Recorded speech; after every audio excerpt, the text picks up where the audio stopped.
बिस्मिल्लाहिर्रहमानिर्रहीम। अस्सलाम वालेकुम फर्स्ट ईयर, कैसे हैं आप लोग? उम्मीद है आप लोग खैरियत से होंगे।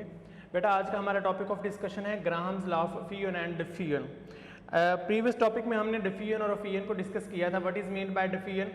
डिफ्यूजन को मैं दोबारा डिफाइन करता हूँ, इसी तरह फ्यूजन का भी हम कंसेप्ट दोबारा से जो है वो रिकॉल करते हैं। इसका डिफ्यूजन में हमने पढ़ा था कि जिस तरह से हम परफ्यूम को जो इस रूम के एक कोने में जो है एक कॉर्नर में स्प्रे करें तो आहिस्ता आहिस्ता उसकी जो है फ्रेगरेंस पूरे कमरे के अंदर फैल जाती है।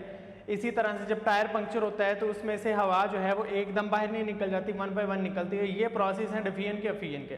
The intermixing of different gases to form a homogeneous mixture is called as diffusion and the escaping of gas molecules one by one through a tiny hole is called as effusion. आज हमने इस gas के fusion और diffusion के rates को discuss करना है। Rates means velocity की शरह कि किस तरह से मूव करते हैं। तो हमारे पास लॉ क्या है? ग्राहम्स लॉ ऑफ डिफ्यूजन क्या स्टेट करता है?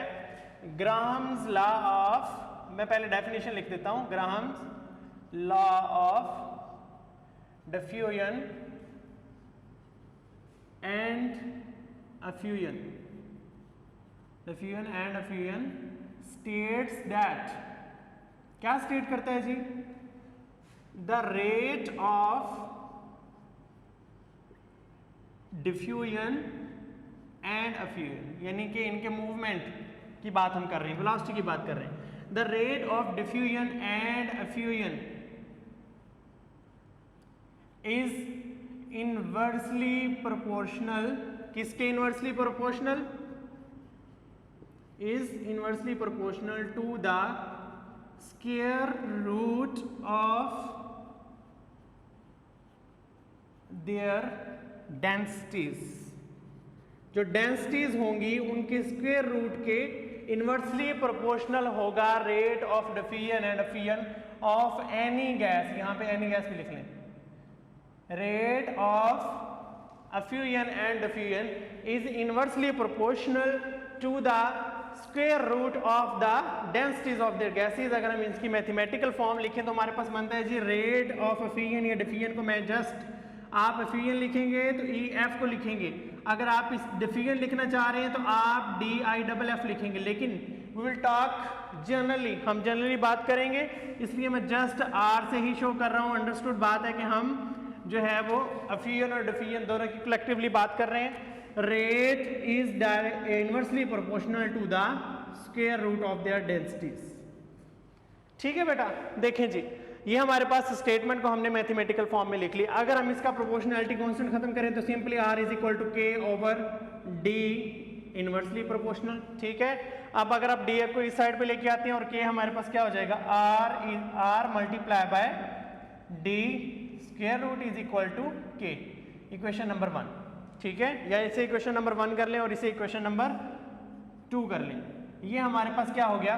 एक इक्वेशन आ गई। यहीं से हमने आगे जो है वो एक्सप्रेशंस निकालने हैं। अगर आप इसको स्टेट करना चाहें तो you will say that the product of the rate of fusion और diffusion and the square root of their densities is always constant. इसका प्रोडक्ट जो होता है हमेशा कांस्टेंट होता है। लेट्स सपोज हमारे पास जो है वो कोई सी भी टू गैसेज हैं, डिफरेंट गैसेज, अगर हम उनके रेट लिखे तो वो हमारे पास होंगे R1 multiply by D1 under root is equal to K।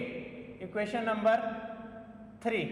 ठीक हो गया कि अगर हम स्पेसिफिकली बात नहीं कर रहे, हम सॉरी जनरली बात नहीं कर रहे, हम स्पेसिफिक बात कर रहे हैं किसी गैस के लिए, तो गैस नंबर 1, फॉर गैस 1, अगर हमारे पास गैस 1 है तो उसका रेट ऑफ डिफ्यूजन R1 होगा, डेंसिटी उसकी D1 होगी, उसका square root multiply R1 is equal to constant. For gas 2, अगर हमारे पास कोई गैस 2 है तो R2 मल्टीप्लाई बाय D2 इसका square root is equal to K। Equation number 4 बन गई। As we know that the right hand sides are equal so the left hand side are also equal, तो हम लिखेंगे R1 is equal to R1 multiply by D1 under root is equal to R2 multiply by D2 under root. R1 एक side पे कर लें, D जो है वो एक साइड पे कर लें। R1 over R2 is equal to D2 square root over D1 square root. देखिए इनवर्सली प्रोपोर्शनल है, इसलिए R1 अगर इस साइड पे है तो D1 नीचे वाली साइड पे है। लेफ्ट हैंड साइड पे अगर R1 ऊपर होगा तो राइट साइड पे D1 नीचे आएगा। यहाँ पे R2 नीचे है तो दूसरी साइड पे D2 ऊपर है, तो ये इन्वर्सली प्रोपोर्शनल की आपके पास जो है वो निशानी होती है। लेकिन जो डायरेक्टली प्रोपोर्शनल था, जैसे हमने चार्ल्स लॉ के अंदर पढ़ा था, वो यही था V1/T1 is equal to V2/T2। ठीक है, यानी इधर V1 अगर ऊपर है तो इधर V2 भी ऊपर होगा, ये डायरेक्टली प्रोपोर्शनल की निशानी होती है। जबकि इन्वर्सली प्रोपोर्शनल में ऐसा नहीं होता, इन्वर्सली प्रोपोर्शनल में ये उलट होती हैं। तो यहाँ से आप देख लें R1/R2, D1 का स्क्वायर रूट और D2/D1 का, तो हम इन्हें कंबाइन कर देते हैं। R1/R2 is equal to D2/D1 और होल का आपके पास क्या आ गया, स्क्वायर रूट आ गया। इक्वेशन नंबर 5 बन गई। अब यहाँ मैं आपको एक बात बता दूं कि जो डेंसिटी होती है किसी भी गैस की, वो मोलर मास के डायरेक्टली प्रोपोर्शनल होती है। Density is directly proportional to molar mass. We can replace the density by molar masses, so we can write that R1/R2 is equal to M2/M1, ये आपके पास स्क्वायर रूट आ गया, where M is equal to molar mass. Capital M is equal to molar mass in chapter number 1 में भी पढ़ चुके हैं। दूसरे लफ्जों में अगर हम इन्हें सिंप्लीफाई करके मैं आपको ये बात मतलब बताऊं कि हमने पहले पढ़ रखा है डेंसिटी क्या है, भारीपन को कहते हैं। किसी भी चीज का वजन कितना है, मास पर यूनिट वॉल्यूम होता है। Density is equal to mass per unit volume. ठीक है, अब इसका मतलब है जितना किसी चीज का मास ज्यादा होगा उसकी डेंसिटी भी ज्यादा होगी, मास कम होगा डेंसिटी भी कम होगी। तो हमने यही चीज तो यहाँ से रिप्लेस की है कि किसी भी गैस का मोलर मास, जब हम किसी गैस की बात करते हैं तो उसका मोलर मास फिक्स होता है। हम ऑलरेडी इसके बारे में कुछ पढ़ चुके हैं। लिटर बिट हाइड्रोजन का मोलर मास होता है 2.016, ऑक्सीजन का है जी 32, अमोनिया का है जी 17। इस तरह से डिफरेंट गैसेज हैं आपके पास, तमाम गैसेज के मोलर मैसेज फिक्स होते हैं। तो हम ये बात कर रहे हैं जिसका मोलर मास ज्यादा होगा उसकी डेंसिटी भी ज्यादा। यानी अगर ऑक्सीजन 32 है तो वो इन सबसे ज्यादा डेंसिटी रखने वाली गैस है। उसके बाद अमोनिया की बारी आएगी, लास्ट में आपके पास हाइड्रोजन है, सबसे लेस डेंस है, सबसे कम डेंसिटी इसकी है, और सबसे ज्यादा ऑक्सीजन के दरमियान में आपके पास अमोनिया आ रही है। ठीक है, that was all about the Graham's law of effusion and diffusion. यहाँ पे हमने उसकी स्टेटमेंट को डिस्कस किया कि ये rate of effusion and diffusion क्या होता है जी, अंडरलाइन कर देते हैं। The rate of effusion and diffusion is inversely proportional. किसके inversely proportional? Square root of their densities. Density के स्क्वायर रूट होता है। उसके बाद हमने इसको स्पेसिफाई किया R1 एंड R2 लगा के, तो हमारे पास ये एक्सप्रेशन आ गया और डेंसिटी को हमने रिप्लेस कर दिया मोलर मास से। अब हम इसका एक्सपेरिमेंटल प्रूफ लेते हैं। How we prove it by an experiment. ये एक्सपेरिमेंट किया हुआ है, ऑथेंटिक है, लैब में भी आप लोग कर सकते हैं। हम सिर्फ यहाँ पे उसकी रीडिंग्स देखेंगे और देखेंगे कि ये लॉ हमारे पास दुरुस्त आता है या नहीं आता। ठीक है जी, हम यहाँ पे बनाते हैं एक ट्यूब।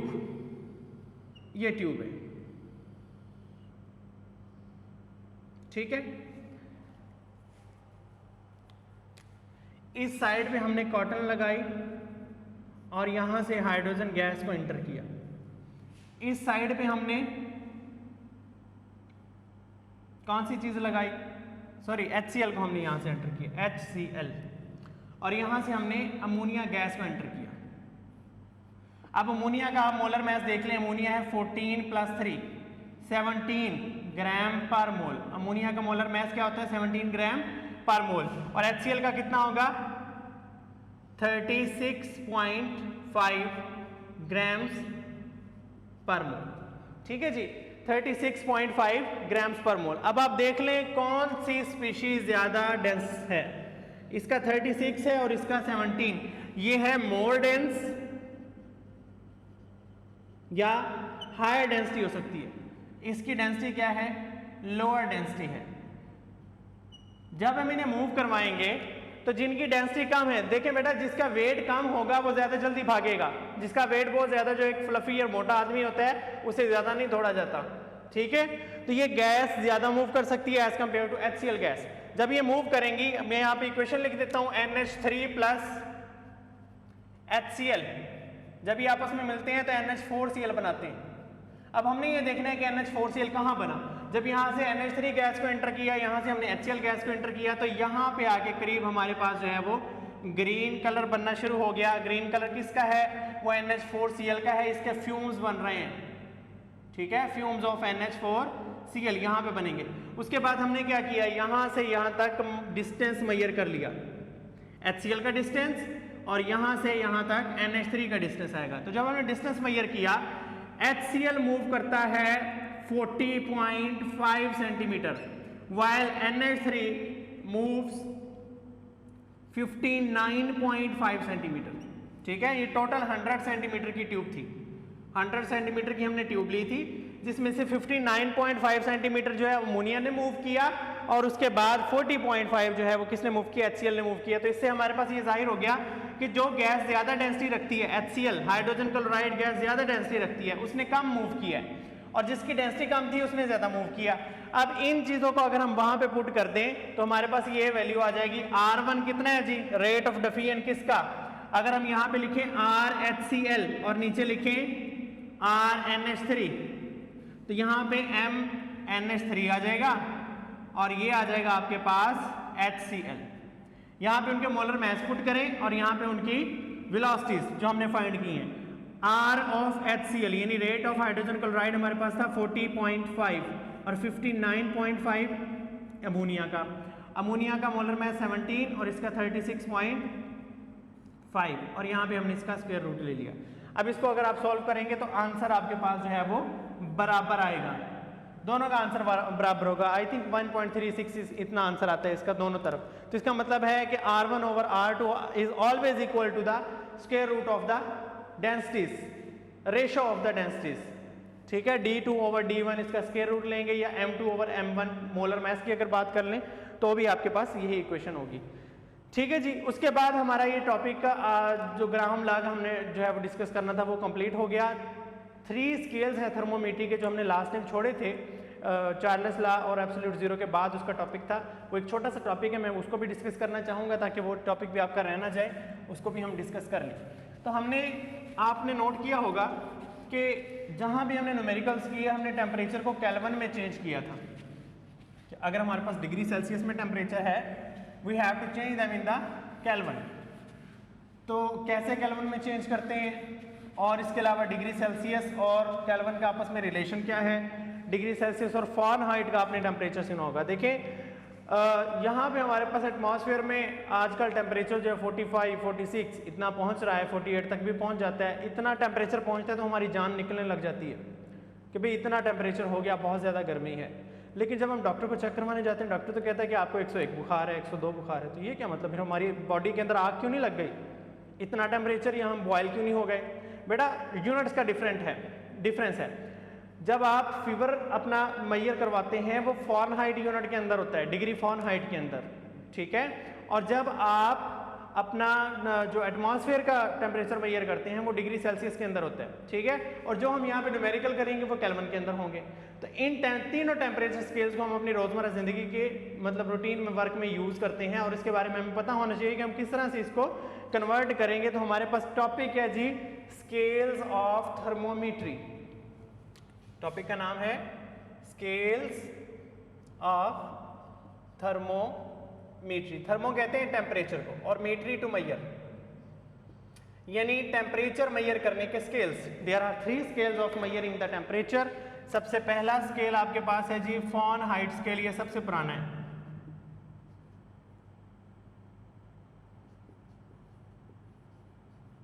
हाइट स्केल,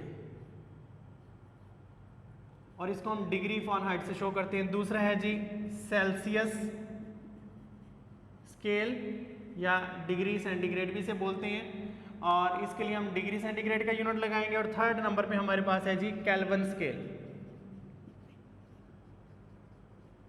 इसके लिए हम केल्विन लिखते हैं और डिग्री नहीं लगाते, ठीक है। अब मैं आपको बताऊंगा कि इसके स्केल कहाँ से शुरू होते हैं और कहाँ तक खत्म होते हैं। हमने रेफरेंस पॉइंट लिया वाटर का। वाटर का अगर रेफरेंस पॉइंट लें तो वाटर आपको पता है डिग्री सेल्सियस में मेजर करें, वाटर का मेल्टिंग पॉइंट है 0 डिग्री सेल्सियस, और वाटर का बॉइलिंग पॉइंट है 100 डिग्री सेल्सियस। डिग्री सेल्सियस में अगर आप मेजर करना शुरू करें तो वाटर 0 डिग्री सेल्सियस पे मेल्ट होता है, 100 डिग्री सेल्सियस पे बॉयल हो जाता है। लेकिन यही अगर आप केल्विन में करें, केल्विन में हम करते हैं तो 273 केल्विन पे ये वाटर बॉयल होता है, सॉरी मेल्ट होता है। मेल्ट होता है जी 273 केल्विन पे, और बॉयल होता है 373 केल्विन पे। इक्वल पार्ट्स कितने बनते हैं, कितना डिफरेंस आता है? इक्वल पार्ट्स डिग्री सेल्सियस में कितने बन रहे हैं? 0 से 100 तक जा रहे हैं तो कितना मूव कर रहे हैं हम? 100 पार्ट्स मूव कर रहे हैं, 100 पार्ट्स। ठीक है, इसमें भी आप देख लें 273 से हम 373 में जा रहे हैं, कितना ऐड करें 273 में कि वो 373 बन जाए, दैट इज 100। तो इसमें भी इक्वल पार्ट्स हमारे पास कितने हैं? 100 ही हैं। यानी कि अगर हम दूसरे लफ्जों में कहें कि डिग्री सेल्सियस और केल्विन बराबर होते हैं, सिर्फ रीडिंग का फर्क है कि यहाँ पे 0 डिग्री सेल्सियस तो वहाँ 273, यहाँ पे 100 है तो वहाँ पे 373, वैसे ही आपस में बराबर होते हैं। ठीक है, अगर हम तीसरे स्केल की बात करें तो वो इनसे डिफरेंट है, डेट इज डिग्री फ़ारेनहाइट। उसमें वाटर का मेल्टिंग पॉइंट होता है 32 डिग्री फ़ारेनहाइट। ठीक है, और बॉइलिंग पॉइंट होगा 212 डिग्री फ़ारेनहाइट। और अगर हम इक्वल पार्ट्स को देखें तो ये बनते हैं 180। Equal parts is equal to 180। 180 आपके पास जो है वो इक्वल पार्ट्स बनेंगे। सॉरी, 112 आता है यहाँ पे। तो ये हमारे पास क्या बनेंगे? एक मिनट, थोड़ी सी कंफ्यूजन होगी यहाँ पे। 212 भी आएगा बिकॉज यहाँ पे 180 है, 180 में 32 जो है आप फिर सम अप करेंगे तो हमारे पास 212 ही आएगा। पार्ट्स हमारे 180 बन रहे हैं। अच्छा, अब आपने किस तरह से इनको कन्वर्ट करना है? जब हम देख रहे हैं कि 0 डिग्री सेल्सियस 273 के बराबर है और हम डिग्री सेल्सियस को कन्वर्ट करना चाह रहे हैं किसके अंदर? केल्विन के अंदर, या केल्विन को डिग्री सेल्सियस में। अगर आप केल्विन से डिग्री सेल्सियस में आना चाह रहे हैं या डिग्री से केल्विन में जाना चाह रहे हैं तो आपके पास सिंपल यूनिट्स होंगे। सबसे पहला फार्मूला मैं लिखता हूं जी, मेरे पास डिग्री सेल्सियस है और मैंने केल्विन में उसकी कन्वर्जन करनी है। आपके पास डिग्री सेल्सियस है, आप केल्विन में जाना चाह रहे हैं तो आप 0 से 273 मूव करना चाह रहे हैं तो 0 में 273 प्लस कर दें, 0 में 273 प्लस करें, आपके पास केल्विन आ जाएगा। अगर आप केल्विन से डिग्री सेल्सियस में जाना चाह रहे हैं, यानी केल्विन दिया हुआ है आपको और आप डिग्री सेल्सियस में मूव करना चाह रहे हैं, आपने केल्विन से डिग्री सेल्सियस की तरफ मूव करना है तो 273 में से माइनस करें 273, तब आंसर 0 आएगा। ठीक है, तो ये इनकी कन्वर्जन है। केल्विन में से 273 माइनस कर दें, आपके पास डिग्री सेल्सियस, और डिग्री सेल्सियस में 273 प्लस कर दें तो आपके पास केल्विन। ये छोटा सा आपके पास कन्वर्जन का एक स्केल है। उसके बाद बारी आ जाती है हमारे पास डिग्री सेल्सियस को हम फ़ारेनहाइट में किस तरह से जो है वो कन्वर्ट कर सकते हैं। मैं यहाँ से केल्विन को रेज कर देता हूँ ताकि आपको इजीली जो है वो इसकी बात समझ में आ जाए। देखें जी, इक्वल पार्ट्स उसके 180, इसके 100। ठीक है, इसके हमारे पास कितने आ रहे हैं? 180 आ रहे हैं, और उसके कितने आ रहे हैं? 100 आ रहे हैं। अगर हम इनको 20 पे डिवाइड करें, डिवाइडेड बाय 20, ये आंसर आएगा 5, और इसको 20 पे डिवाइड करें, इसका आंसर आएगा 9। ठीक है, ये हमने कन्वर्जन में यूज करने हैं 9 और 5। दूसरी बात ये देखें कि अगर आप डिग्री सेल्सियस आपको गिवन है और आप डिग्री फ़ारेनहाइट में जाना चाह रहे हैं जी, डिग्री सेल्सियस आपको दिया हुआ है और आप डिग्री फ़ारेनहाइट में कन्वर्जन करना चाह रहे हैं, यानी दूसरे लफ्जों में आप 0 से 32 पे जाना चाह रहे हैं। 0 आपके पास गिवन है, आप 32 क्या करेंगे? उसमें प्लस करेंगे। जब भी आपने डिग्री सेल्सियस से फ़ारेनहाइट में जाना है, आपने क्या करना है? 32 को प्लस कर देना है। जितने आपको डिग्री सेल्सियस दिए हों उसमें 32 प्लस कर दें। ठीक है, ब्रैकेट आ गई। अब देखना है कि जिस चीज को हम कन्वर्ट कर रहे हैं या जिस यूनिट में हम जाना चाह रहे हैं उसको हम ऊपर रखेंगे, उसके इक्वल पार्ट्स ऊपर रखेंगे, और जिसकी वैल्यू गिवन है उसके इक्वल पार्ट्स को आपने नीचे रख के डिवाइड कर देना है। यहां पे आपने ये डिवाइड का साइन लगाना है, जो बाहर है उसकी रकम ऊपर आएगी। इसके इक्वल पार्ट्स कितने हैं? 9, और जिसमें आप कन्वर्ट कर रहे हैं उसके 5, 9/5। ये फार्मूला बन गया। Degree Fahrenheit is equal to 9/5 into degree Celsius plus 32। ये डिग्री इसके बैक साइड पे होगा। अगर हम जाना चाह रहे हैं जी फ़ारेनहाइट से किस में? डिग्री सेल्सियस में। कन्वर्जन हम डिग्री सेल्सियस में करना चाह रहे हैं, हमारे पास वैल्यू है डिग्री फ़ारेनहाइट की, यानी आप 32 से 0 पे जाना चाह रहे हैं तो 32 में से 32 ही माइनस करेंगे तो आपके पास 0 आएगा, यानी डिग्री फ़ारेनहाइट की जो भी वैल्यू दी हुई है उसमें से 32 माइनस कर दें, 32 माइनस हो गया, ब्रैकेट लग गई। सिमिलरली यहाँ पे आपने जो है डिवाइड का साइन लगाना है, जो बाहर है उसके इक्वल पार्ट्स 5 हैं ऊपर लिखें, जो अंदर है उसके इक्वल पार्ट्स 9 है उसको नीचे लिखें। सिर्फ ये फर्क है, एक में 32 प्लस होना है, एक में 32 माइनस, एक में 9/5 है, एक में 5/9 है। और ये 2 यूनिट्स आपके 2 फार्मूले हैं जिसको यूज करते हुए आप डिग्री से फ़ारेनहाइट में या फ़ारेनहाइट से डिग्री में जा सकते हैं। और इस तरह से अगर आपको फ़ारेनहाइट दिया हुआ है और आपको कहा जाता है केल्विन फाइंड करें, तो पहले फ़ारेनहाइट से आप डिग्री सेल्सियस फाइंड करेंगे, फिर डिग्री सेल्सियस से आपने केल्विन फाइंड कर लेना है। That was all about the scales of thermometry and Graham's law of Diffusion and Diffusion। ये थोड़ा सा आज मैंने आपको ज़्यादा पढ़ाया है, तो अपने आप को इस चीज़ की आदत भी डालें, क्योंकि जब रेगुलर क्लासेस शुरू होंगी तो ये तो ऑनलाइन क्लासेस में आप लोग ज़्यादा देर मोबाइल के साथ इन टच नहीं रह सकते, और चूंकि हमारी आंखों पे भी बहुत ज़्यादा, दिमाग पे भी बहुत ज़्यादा बोझ पड़ता है, इसलिए आपको ज़्यादा लेक्चर मैं लेंथी नहीं देता, 12 से 15 मिनट का लेक्चर होता है। लेकिन जब हम रेगुलर क्लासेस स्टार्ट करेंगे तो हमारा लेक्चर 40 मिनट्स का, 45 मिनट्स का होगा, तो आपको ज़्यादा से ज़्यादा जो है वो चीज़ें याद करनी पड़ेंगी और समझना पड़ेगा, अपने माइंड को एक्टिव रखना पड़ेगा। तो होप सो आज के लिए इतना काफ़ी है, मुझे इजाज़त दीजिए। अपना और अपने पेरेंट्स का ख्याल रखिएगा, मेरे लिए दुआ कीजिएगा, तमाम मुल्क के लिए भी दुआ कीजिएगा। तब तक के लिए अल्लाह हाफिज़।